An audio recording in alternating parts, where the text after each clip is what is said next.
Coming off a really good trip to Pittsburgh, we did a lot of stuff we needed to get done to help us get started for looking ahead during the season for playing on the road. It was a difficult challenge and all that against a good team, good players, good reputation, all that kind of stuff, and a great crowd and all.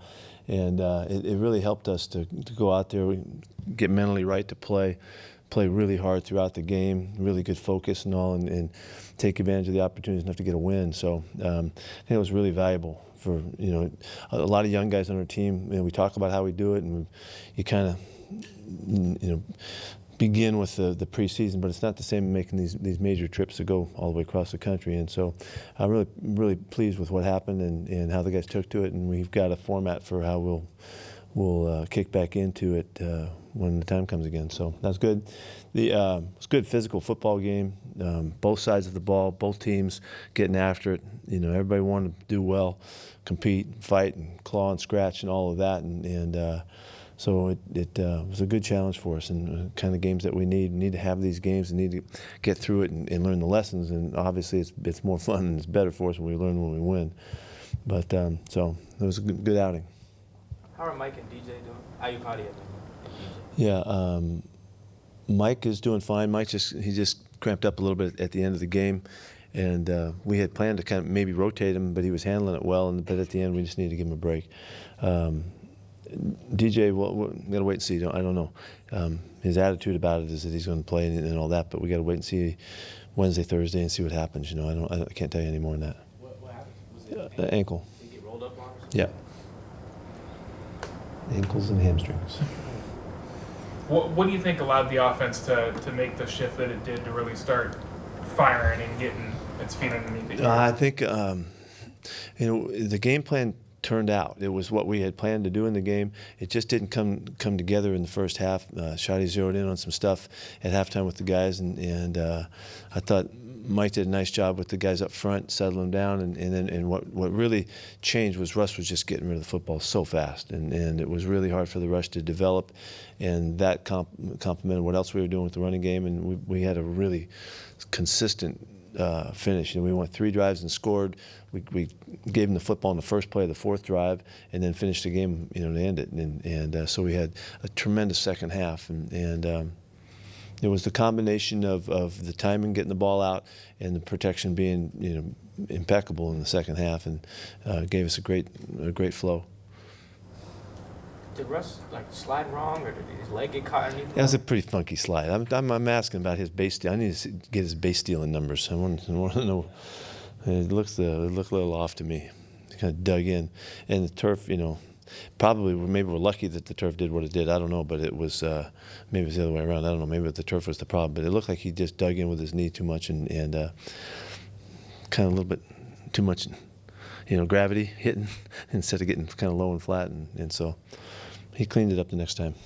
The hit he took from Dupree, did the officials? Did they just miss it, or did they give you? They did. They didn't see it because it was during the challenge that I brought it up during the challenge, and nobody saw it, so their eyes went downfield, I guess, and they missed it. What's the mechanism on that, Pete? Do you ask the league, hey, what happened here, or what's the explanation? Well, we'll send in plays that we have questions about, so certainly we'll send that play in just to make sure that we what we're seeing is right and all that. Then maybe they see it some different way. I don't think they will, but so we send in our list of questions, and then they give us their responses within a day. So the position's so important, and there's such an emphasis on head injuries now. Should that be a reviewable play too? I don't know. Need more reviews. But I bet it eventually becomes that. Because it is so important, because we just don't want to miss it. The emphasis is about as strong as it can get already. There was 3 or 4 ejections the week before for basically those kinds of hits, and I don't know. Whatever they do, they do. We'll roll with it. With plays like the Kendricks one that you challenged, could they conceivably actually say, no, it's not defensive pass interference, it's offensive pass interference? Yeah, they reviewed the whole play. They could see it totally differently than what we thought they should see it like.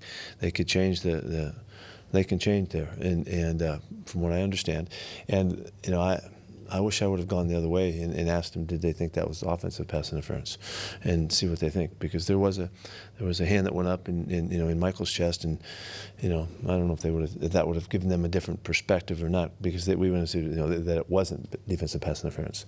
So if I go back again, I might have rephrased that to them. Overall, what have you thought of the three linebacker looks in the first 2 weeks? I'm really excited about it. I'm really excited about the way these guys played this week, and I really feel this honest as I can get with you guys. I feel like we're just getting started. I feel like we're just getting going on what we can do and how to count on these guys and how to utilize their strengths and there's individual strengths we really understand about KJ and Bobby. We've been together so long. Michael, we're learning, but it's more about how the flow between those guys and how we can play off each other and all of that. I think we're going to get better. I think we're going to improve, and we're going to know more, and we're going to be more accurate with our calls and the way we use guys and all that. So. What I also like too is that Cody Barton's played good enough football he can back those guys up too. So it isn't like it's dependent only on on the guys that are on the field. I think we got a chance to to maybe be able to keep that thing rolling with some flexibility. Plan on having Tedrick practice this week. He's going to do some stuff. It's going to be a challenge for him to get back this week though. We're not sure he can make it. What did you think of Lane the way he played? He did all right.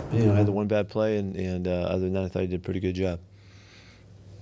With as much as Pittsburgh likes to blitz, the throwing into the blitz with some of those quick hots to DK, the throw the Disley and such, how big time were those throws from Russell and the adjustments to see him and get that? I thought the whole mechanism really got sharp as the game wore on, and we missed a couple. That's why we got sacked a couple times. We missed the read, we missed the call, and it wasn't just getting whipped on a block. It was schematically we could have done better, and the coordination in the second half was just on it, and the guys did a great job. And everybody, they'd seen it once, kind of, and we came back out after halftime. Everybody felt pretty comfortable with making the adjustments, and the ball Russ was on the mark, and he was quick with the football and just didn't let the pressure get even close to him. Puna expecting to practice this week. He's going to practice, yeah. He's really determined, to try to do something.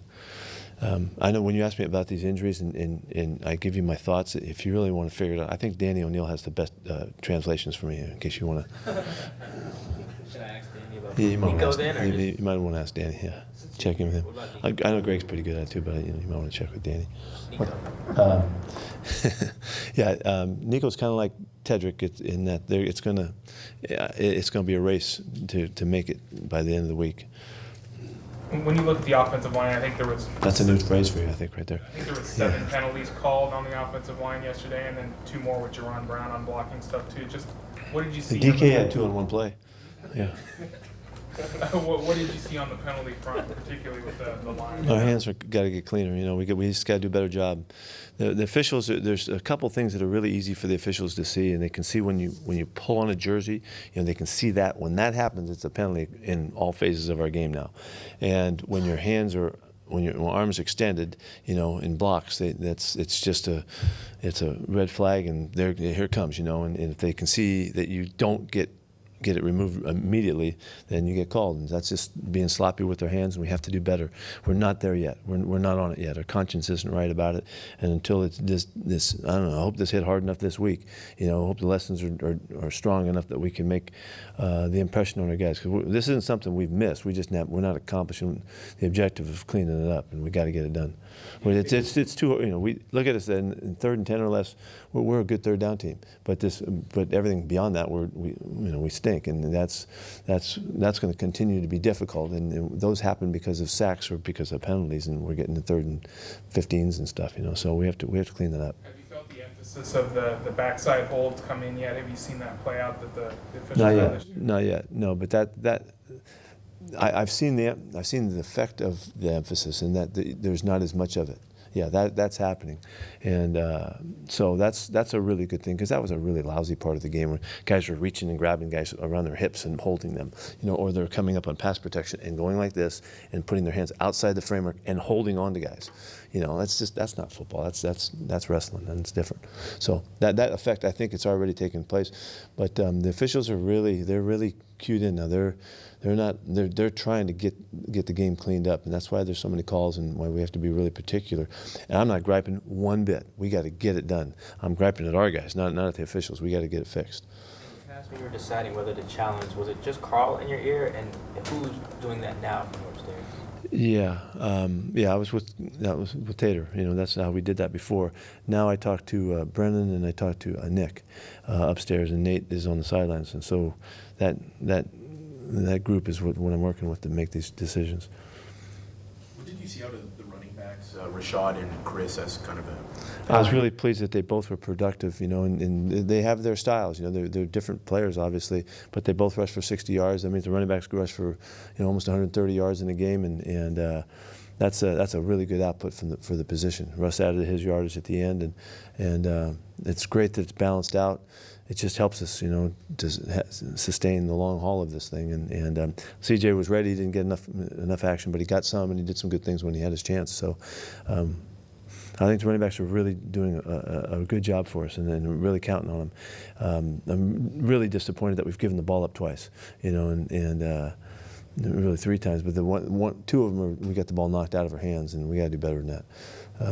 We screwed up the one we made a mistake, and we got hit in the backfield before we even got the exchange completed. So that's a little different, but.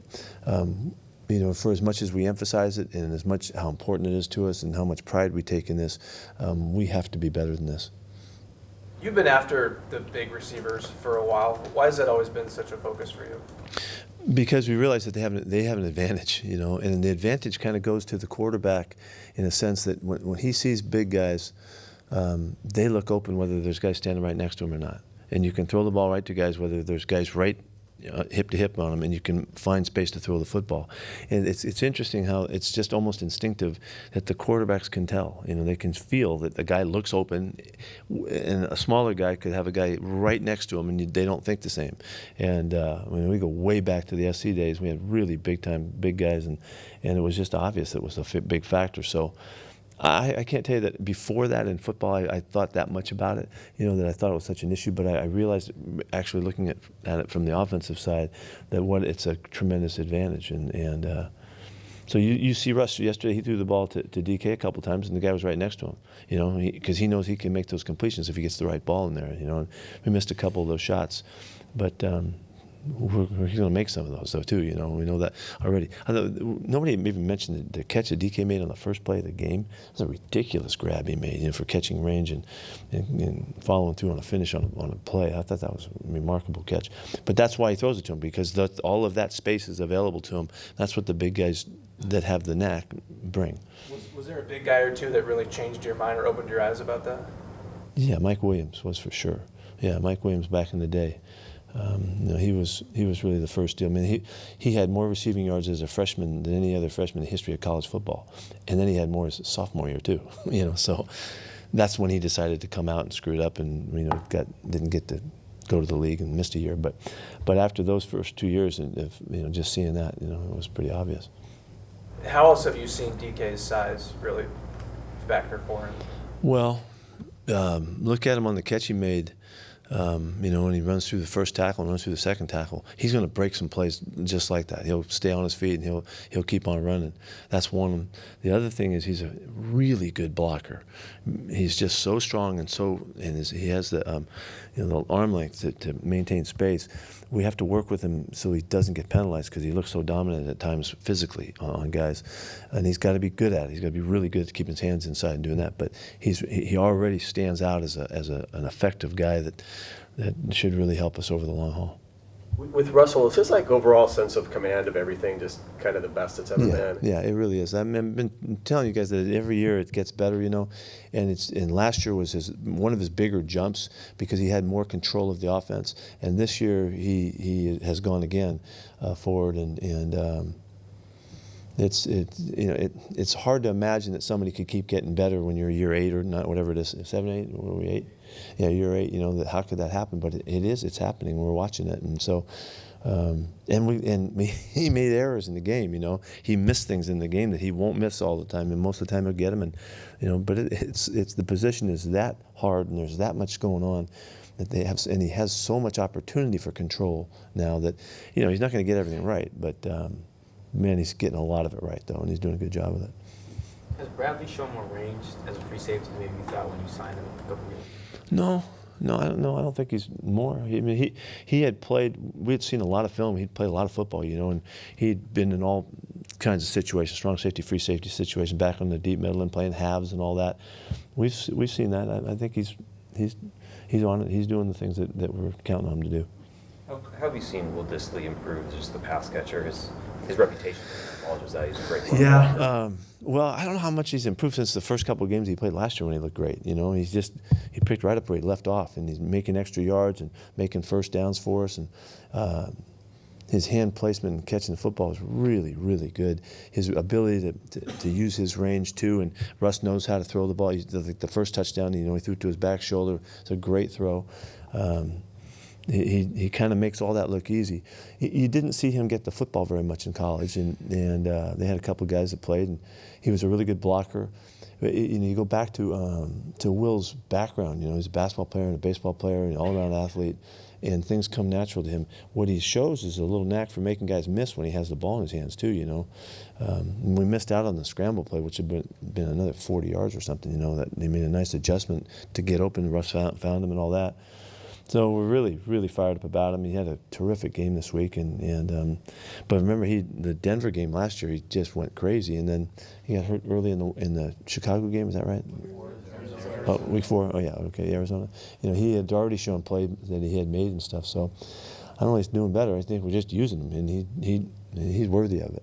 When you have that kind of inline tight end, more traditional guy, what kind of weapon can that be in the passing game, just in terms of matchup? Well, it's always a good accent to have. When you have a guy that you can work inside in the middle and that you can really count on. And again, the big guy factor kind of shows up with tight ends, not as drastically as it does with the wide receivers. Because the really big wide receivers are usually quite a bit bigger than the corners, and then tight ends are working in the middle more with the linebackers. But still, it's the big guy range thing. That's what's a factor, because you can just throw the ball away from the coverage and they can make the play. And Will's already showing that. So it's a really good start for us, and we'll just try to keep working them in. Nick made a great grab too, over the middle on the great third down catch.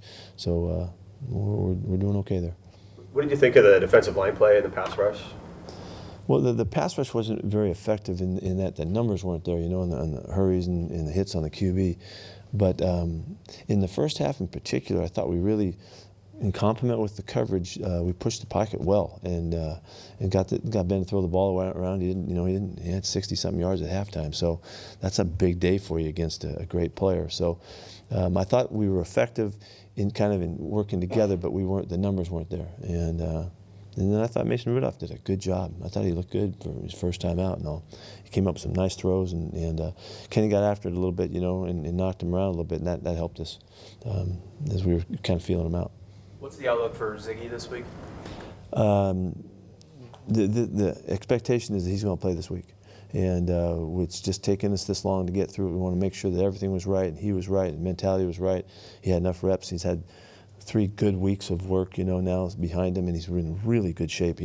He's worked really hard. He's in terrific condition, so he's going to be able to play, and if he gets through the week and everything goes well, and he'll play a considerable amount, because he's practiced hard enough to do that. So that's really going to be fun to see him out there, and see how you'll see how we use him and where he's going to fit in and all that game time. But now I'm really excited about that. He's a guy that was really important to us in the offseason to get him so that he could, help us with the losses of the guys that were going other places, and so now it's finally coming together. What is it about Malik Turner that you guys have liked to where he's now your number 4 guy and factoring in and fitting in and all that? Yeah, I'm glad you asked about him, because he is a fantastic worker. He is such a competitive kid. Every phase that he participates in, whether it's blocking, receiving, and special teams or whatever, everybody raves about his effort because it's so obvious. He just gives you everything he's got. And he plays fast, and he's tough.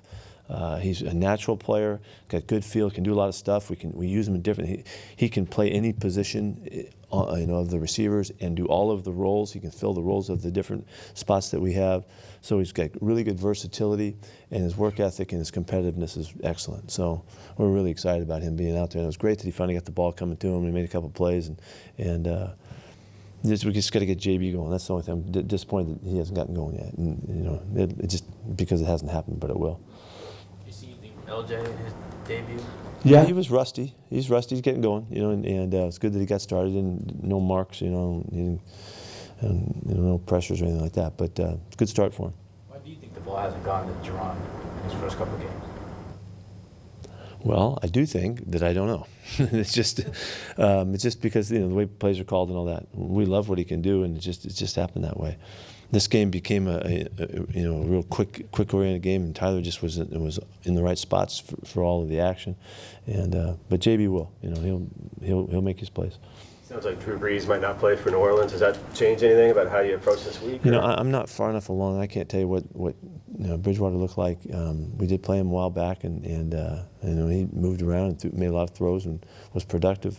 I got to see what it looks like. I don't know, but Drew Brees is a great player, and it's a shame that I can't remember him being hurt except for quite a while back, and so he's been really durable. So it's surprising, and we'll have to we got to figure it out and see what it looks like. What kind of singular factor is Breeze alone to prepare for? Just him uniquely? He's an amazing player. The consistency, the accuracy, the decision making, the efficiency. I mean, they've been a great third down team. I mean, his third down and 7 or less numbers are ridiculous over the years. He's as good as anybody's ever played the game, and everything about his command of playing the position is like as good as it can get. So he's a phenomenal player. Anything else? Through 2 games, what are your thoughts on the pass protection for us? It hasn't been consistent enough. We have to work together better. Really, we've got to capture the tempo that we threw the ball with in the second half of that game, and in some of the first half. That's what we really want, the tempo with the ball out. And Russ can do it, and we just got to continue to make that happen with every aspect of the throwing game, as well as use him to bomb you, like he's so good at. He's just good at it. And so we need the whole spectrum. But so I think the protection, we're coming together. And I know it seems how could only Mike and George weren't out there through the end of camp and all, but they need to be together. They need to be out there together, make their decisions together, play off of one another, help each other, and so we'll improve in the next couple weeks, just like we improved in the game. Maybe you could see the improvement from the first quarter to the fourth quarter, and hopefully we can keep doing that. Thank you. Thank you.